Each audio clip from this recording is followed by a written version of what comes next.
வணக்கம். இன்னைக்கு full Indian ஜேசியோடு வந்திருக்கேன் நான். இதுக்கான காரணம் ஒன்று இருக்குது. அதை சொல்கிறதுக்கு முதல்ல எங்களுடைய பெருந்தோட்ட மக்கள், குறிப்பாக பிளான்டேஷன் செக்டரில் வாழ்கிற மக்கள் வந்து வர்ற அல்லல்கள், அவர்களுடைய துன்பங்கள் பற்றி கடந்த காலங்களில் ஒரு சில வீடியோக்கள் நான் போட்டிருந்தேன். அந்த வீடியோவை பார்த்துட்டு குறிப்பாக இந்த லவஸ்லீப் தோட்டத்தில் வாழ்கிற மக்களுக்கு ஒரு அச்சுறுத்தல் கடிதம் ஒன்று விடுக்கப்பட்டது. அது சம்பந்தமாக நான் ஒரு வீடியோ பதிவை மேற்கொண்டிருந்தேன். அந்த வீடியோ பதிவுக்கு அதை பார்த்துட்டு நுவரெலியா மாவட்ட பார்லமெண்ட் உறுப்பினர் கௌரவ ராதாகிருஷ்ணன் ஐயா அவர்கள் இது சம்பந்தமாக பார்லிமெண்ட்டில் பேசியிருந்தார். அவருக்கு முதற்கான நன்றிகள். மேலும் மேலும் இப்படியான விஷயங்களை வந்து உயரிய சபையான பார்லிமெண்ட்டில் எங்களுடைய மலையகத்தை சார்ந்த, குறிப்பாக எங்களுடைய பெருந்தோட்ட துறையினால் பார்லிமெண்ட்டுக்கு அனுப்பி வைக்கப்பட்ட உறுப்பினர்களும் சரி, இது சம்பந்தமாக பேசக்கூடியவர்களும் சரி, நீங்களும் இது சம்பந்தமாக தொடர்ச்சியாக குரல் கொடுக்க வேண்டும் என்று கேட்டுக்கொள்வதோடு,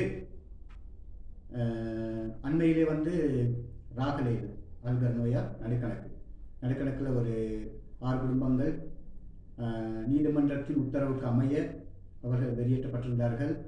தற்பொழுது அதை ரத்து செய்து அவர்களுக்கு அந்த இடங்களை நிரந்தரமாக வழங்க வேண்டும் என்று எங்களுடைய அதிமேதகு ஜனாதிபதி அவர்கள் அறிவுறுத்தியிருப்பதாக கேள்விப்பட்டேன். அது எந்த அளவுக்கு தூரம் உண்மை என்பது எனக்கு தெரியவில்லை.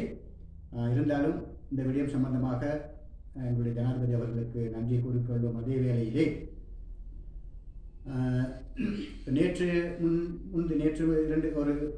ஒரு நாள் அல்லது 2 நாட்களுக்கு முன்பாக ஹைஃபாரஸ்ட் கஹவத்தை தோட்டத்தைச் சேர்ந்த 2 குடும்பங்களை வெளியேறுமாறு அறிவுறுத்தப்பட்டுள்ளதாக சமூக ஊடகங்களின் ஊடாக காணக்கூடியதாக இருந்தது.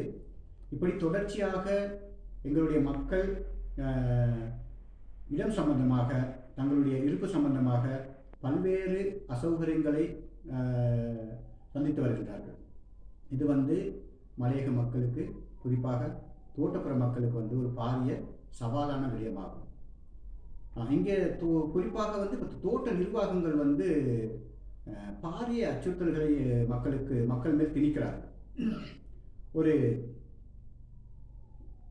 அவங்களுக்கு கரண்ட் எடுக்கிறதா இருந்தாலும் சரி, மற்ற விஷயங்களுக்காக இருந்தாலும் சரி, தோட்டத்துறையின் சிபாரிசு கடிதம் கட்டாயம் வேணும் என்ற ஒரு நிபந்தனை இருக்கிறது. இதனால் தோட்டத்தில் வேலை செய்யாத யாருக்கும் வந்து நாங்கள் அதை கொடுக்க மாட்டோம், மற்றவர்களுக்கு மட்டும்தான் கரண்ட் எடுக்கிறதுக்கான அந்த அந்த அப்ளிகேஷனில் வந்து கையெழுத்திடுவோம் அப்படின்ட்டு அவங்கள அச்சுறுத்துறாங்க. அப்படி இல்லாட்டி நீங்கள் வேலைக்கு வாங்கிட்டு, ஒரு சிலர் வந்து பென்ஷன் வாங்கிட்டு வேலை செய்கிறாங்க. முடியாதவங்க வந்து அவங்களுக்கு எங்கேயும் வேலைக்கு போகல. இப்போ இந்த சிஸ்டத்தை யார் கொண்டுட்டு வந்தது தெரியாது. தோட்டத்துறைக்கு வந்து அந்த அதிகாரத்தை வந்து அரசாங்கம் வழங்கியிருக்கிறது வந்து ஒரு பாரதூரமான விடயம். இப்போ நிறைய பேர் வந்து தங்களுக்கு மின்சாரத்தை பெற்றுக்கொள்வதில் வந்து பாரிய சவால்களுக்கு முகம் கொடுக்குறாங்க.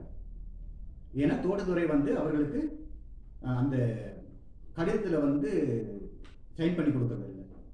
அதே மாதிரி டிட்வா புயலினால் பாதிக்கப்பட்ட மக்கள் வந்து தங்களுடைய வீடுகளை இழந்த பெருந்தோட்ட மக்களுக்கு ஒரு சுட்டு நிருபம் வந்து அரசாங்கத்தால் வழங்கியிருக்கிறது.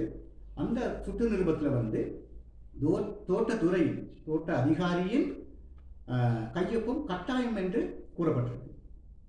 அப்போ இந்த தோட்டத்துறை என்ன செய்கிறாருன்னு சொன்னால், தோட்டத்தில் வேலை செய்கிறவங்களுக்கு வந்து அவர் சைன் பண்ணி கொடுக்குறாரு, தோட்டத்தில் வேலை இல்லாதவங்களுக்கு வந்து சைன் பண்ணி கொடுக்குறது இல்லை. அப்போ இந்த சுட்டு நிறுவனத்தை தயாரிக்கும் போது அரசாங்கங்கள் வந்து, அது எந்த அரசாங்கம் வந்தாலும் பரவாயில்ல, வளமையாக சொல்கிறத நான், இப்போ இருக்க அரசாங்கமாக இருந்தாலும் சரி, இனி வருகின்ற அரசாங்கங்களாக இருந்தாலும் சரி, தோட்ட கம்பெனிகளுக்கு அல்லது துறைமாருக்கு அந்த அதிகாரத்தை வழங்குவதை ரத்து செய்ய வேண்டும். ஏனென்றால் அதை சம்பூர்ணமாக கிராம உத்தியோகத்தில் அவர்களின் தலைமைக்கு கொண்டு சென்றால், அவர் அந்த தோட்டத்திலே வசிப்பவர்களாக இருந்தார், அவர் வாக்காளர் டாப்பிலே பதிவு செய்யப்பட்ட ஒரு நபராக இருந்தால், நிச்சயமாக அவருக்கு வந்து அந்த விண்ணப்பத்திலே வந்து கையொப்பமிடும் அதிகாரத்தை கிராம உத்தியோகத்திற்கு வழங்க வேண்டும் என்று கேட்டுக்கொள்வதோடு, தொடர்ச்சியாக இப்படியாக அச்சுறுத்தி வரும் அதே வேளையிலே நாங்கள் தொடர்ச்சியாக தோட்டங்களிலிருந்து வெளியேற்றப்படுகின்றோம். அது பாரதூரமான ஒரு விடயம். எங்களுடைய மூதாதையர்கள் 200 வருடங்களுக்கு மேலாக இந்த நாட்டுக்கு வந்து அவர்களுடைய வியர்வை சிந்தி இந்த நாட்டை ஒரு செழிப்பான நாடாக மாற்றியதில் அவர்களுடைய பங்கு வந்து அளப்பரியது. நாங்கள் இந்தியாவிலிருந்து வந்தவர்கள், அதேபோல் பெரும்பான்மையின சகோதரர்களும் இந்தியாவிலிருந்து வந்தவர்கள் தான் என்பதை மறக்கக்கூடாது. உங்களுக்கு சகல அதிகாரங்களும் நிலப்புலங்களும் எல்லாம் இருக்கும்போது, அதே இந்தியாவில் வந்த நீங்கள் உங்களுக்கு இருக்கும்போது எங்களுக்கு ஏன் இந்த அநீதி இழக்கின்றார்கள் என்பது தெரியாமல் இருக்கிறது. நான் முதல்லே சொன்னேன், இந்த இந்திய தேசிய போட்டுட்டு வந்ததுக்கான ஒரு காரணம் இருக்குன்ட்டு. ஏன்னு சொன்னால், இப்போ நீங்கள் என்ன நினச்சிக்கிட்டு இதை பண்ணுறீங்க, நீங்கள் எங்கள் வெள்ளோட்ட மக்களுக்கு வந்து என்ன நினச்சிக்கிட்டு பண்ணுறீங்கன்னு எங்களுக்கு விளங்கல். ஏன்னா நாங்கள் வந்தேறுகுடிகளா, நாங்கள் 200 வருடங்களாக இந்த நாட்டை செழிப்பாக்கியவர்கள். இந்த நாட்டுக்கு நாங்கள் வருமானத்தை வெளிநாட்டு வருமானத்தை டாலரை கொண்டுட்டு வந்து கொடுக்கிறவர்கள் முக்கிய பங்கு வகித்தவர்கள், வகித்துக் கொண்டு இருக்கிறவர்கள். ஆகவே ஒரு கேள்வி, இந்தியாவிலிருந்து வந்த உங்களுக்கு ஒரு சட்டம் என்றால், இந்தியாவிலிருந்து வந்த எங்களுக்கு ஏன் இன்னொரு சட்டத்தை கொண்டு வந்திருக்கின்றீர்கள்? அது ஒரு என்னுடைய கேள்வி. அதே போல் நான் இந்த இந்திய டிஷர்ட் அணிஞ்சு வந்ததுக்கு காரணம் என்னன்னு சொன்னால், நாங்கள் எங்களுடைய இளைஞர்கள், குறிப்பாக மலையகத்தில் தோட்டப்புறங்களில் வாழும் இளைஞர் யுவதிகள் கடந்த காலங்களிலே பாரிய ஒரு மாற்றத்தை ஏற்படுத்துகிறார். குறிப்பாக ஒரு அரசியல் மாற்றத்தை ஏற்படுத்துவதில் நீங்கள் முக்கியமான பங்கு வகித்தவர்கள். இப்பொழுது நாங்கள் எங்களுடைய இருப்புக்காக ஒரு போராட வேண்டிய நிலைமைக்கு தள்ளப்பட்டிருக்கிறோம்.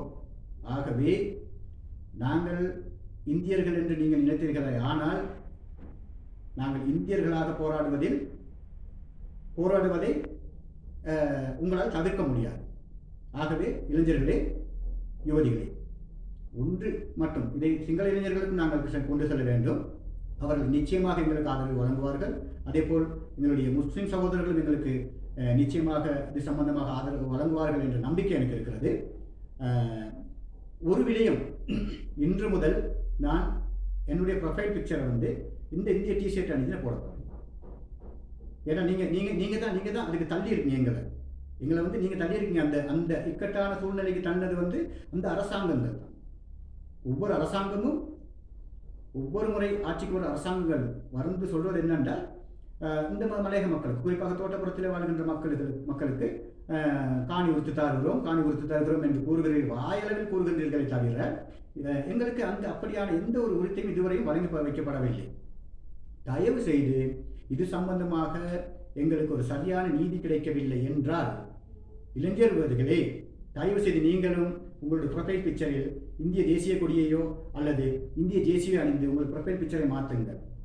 எங்களுக்கு நீதி கிடைக்கவில்லை என்றால் இந்திய சின்னம் பொறித்த லட்சணைகளை அணிந்து கொண்டு நாங்கள் பாதைக்கு இறங்குவதை உங்களால் தவிர்க்க முடியாது என கேட்டுக்கொண்டு விடைபெறுகிறேன். நன்றி, வணக்கம்.